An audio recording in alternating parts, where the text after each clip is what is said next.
Barkanmu da saduwa kuma wannan darasi na gaba. Kamar yadda kuka gani ko kuma zan yi dropping PDF ɗin a ƙasan group ɗin akan wannan strategy da za mu yi magana akan shi, second wave strategy. Yau za mu kalli yadda bayan tashin farko za mu yi targeting tashi na biyu. Wannan strategy an ƙirƙire shi ne domin traders da suke son shiga kasuwa bayan hayaniya ta farko ta lafa kenan. Maimakon bin farko pump wanda yawanci yake kawo asara, second wave zai baka daman shiga lokacin da kasuwa ta fara daidaituwa kuma manyan masu kuɗi smart money suka fara shigowa kenan. Shin menene shi second wave ɗin? Yawanci sabbin token suna yin pump tashi da wuri a mintuna ko awanni na farko. Sannan masu tsoro big hands kenan za su rika sayarwa, farashi ya yi dumping. Second wave shine zagaye na biyu na tashi wanda yawanci yana faruwa bayan token ya huta kuma aka samu sabbin buyers suka fara shiga a hankali. Dalilin da yasa wannan strategy yake da matukar amfani, masu tsoro sun riga sun fita daga kasuwa kuma liquidity ya ɗan fi daidaituwa. Smart money na shiga ne a hankali ba da hayaniya ba, kuma risk na rogin yana raguwa sosai da yin haka.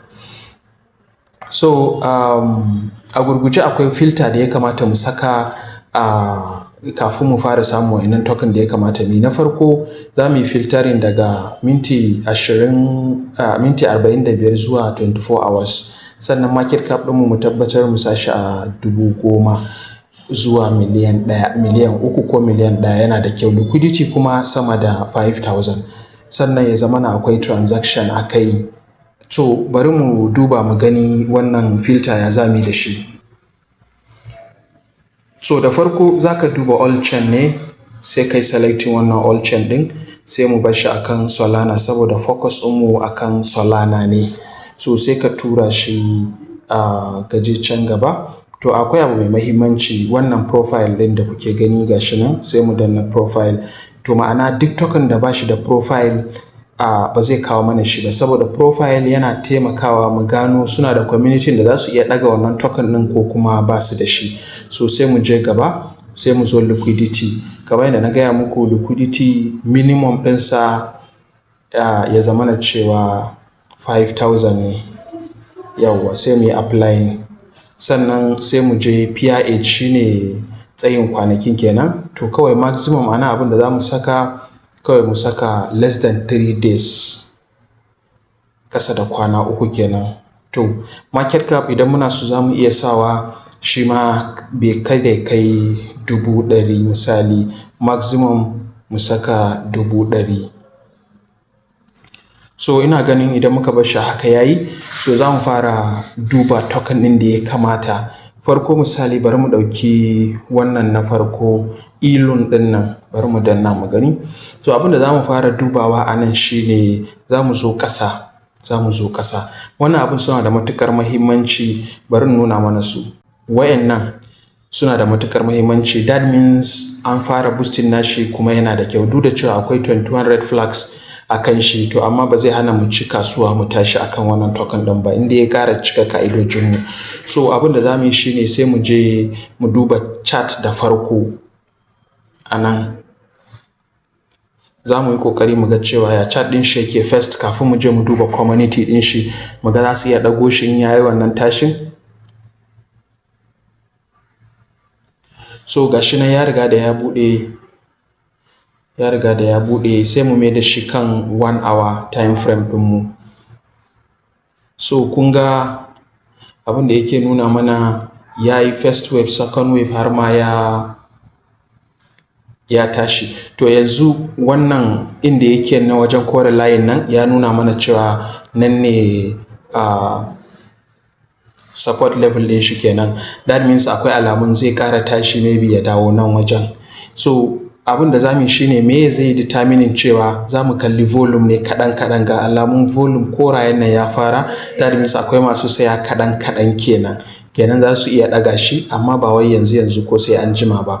Yanzu yana 80,000, to ko 500 suka kawo shi ka samu wajen 4x clearly kenan, which is duka yana iya faruwa. So me za mu yi a nan? Sai mu koma information nan gashi nan da kuke gani. In muka zo information sai mu je mu duba Twitter handle ɗin wannan token ɗin yana da matukar muhimmanci. Aƙalla mu samu dai daga mutum 50 zuwa sama ko ma 50 dai zuwa sama su ne muke tunanin za su iya ɗaga token ɗin idan hakan ya yiwu kenan. To kun ga ma suna da followers nan har kusan gashi nan 224. So sai mu duba recent post ɗinsu yaushe aka yi, awa 7 da ya wuce, gashi nan awa 8 da ya wuce. To suna posting akai kenan. So wannan za su iya ɗaga wannan token ɗin kwarai da gaske. Abu na biyu, tunda suna da website bari mu leka shi ma mu gani website ɗin. Idan muka leka website sai mu gani, to kaga wannan website ɗinsu ne. Da alama su wannan sun yi building ne maybe dan wani lokaci suna building ne domin su kori wanda they are not serious daga baya su kara pompa wannan token ɗin kaga ya zama alkhairi kwarai da gaske. Sannan sun yi locking liquidity shi ga kuma market cap ɗin shi 80, dama target ɗinmu less than 100 ne. Ok, to ba damuwa, kwana ɗaya da awa 12 da kirkiran token ɗin. Wannan token ɗin a yanzu ma ya taka wasu matakai da zaka iya shiga ka jira shi, maybe zai iya baka. To amma akwai wani abu da irin wannan token da har suka kwana babu garantin cewa yanzu ne zai tashi ko an jima, saboda ga kololuwar inda ya zo shi.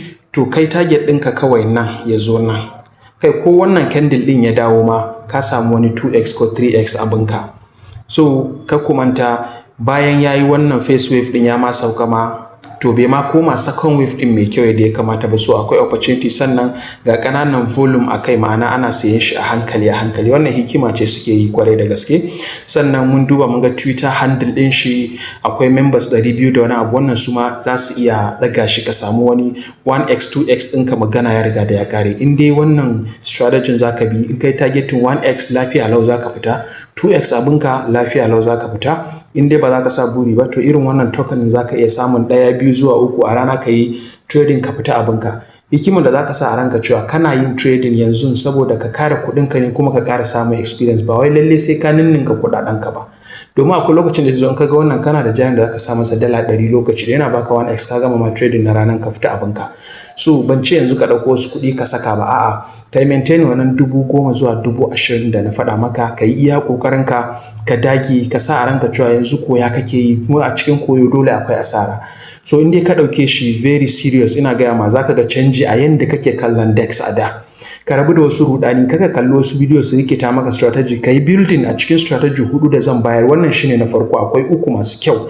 Ka duba ka ga wanne za ka yi amfani da shi, kuma karka ce sai ka yi su duka 4, amma ka kalle su, ka gwada practicing duka yana da kyau. Wanda kaga hankalinka ya kwanta ka fi fahimtansa sai ka dage mishi. Kai da kanka za ka gano cewa okay, to da fa harkar nan ba haka take ba kenan. Insha Allah za a samu alheri kuma za a samu rufin asiri. Za mu tsaya a nan wajen. A video na gaba insha Allah akwai next strategy shi ma mai matukar muhimmanci da za ka iya duba ka kalla. So kar ku manta, idan ka gama wannan token ɗin yadda ya kamata, kawai abin da muka yi shine, in ba ku manta ba a video na baya, kawai za ka copy contract address ɗin wannan token ɗin ne. In kana so sai ka kwafe shi ko a nan ko a ta sama gashi nan. In ka kwafa kawai sai ka koma Telegram ɗinka, ka je ka shiga, dama ka sa kuɗinka a Phantom, sai ka je ka shiga Trojan bot ɗinka, kawai ka yi pasting. Na iya wannan kuɗin da ka saita masa shi zai saya maka. Na iya wannan kuɗin da ka saya shi zai sa maka. Sometimes ni in kun lura a videos ina takaita wasu abubuwa da yawa da ba za su ma amfani ba, sai ɓata lokaci. Ka yi focusing a abu kaɗan, su ma za su baka alkhairi. Ba sai ka duba wancan, ka duba wancan, ka duba wancan, ka duba wancan. Zai wuya ka haɗa abubuwa guda 20 ka ce duk ka same su kafin ka shiga token. Sai ka ga mutum yana ta nema ya rasa. So wa'innan major ne na zaɓo mana wanda suna da matuƙar muhimmanci. Kusan kowane trader yana duba su. Ka duba su kuma ka gwada da kuɗi kaɗan. Allah mana jagora, sai mun haɗu a video na gaba. Assalamu alaikum.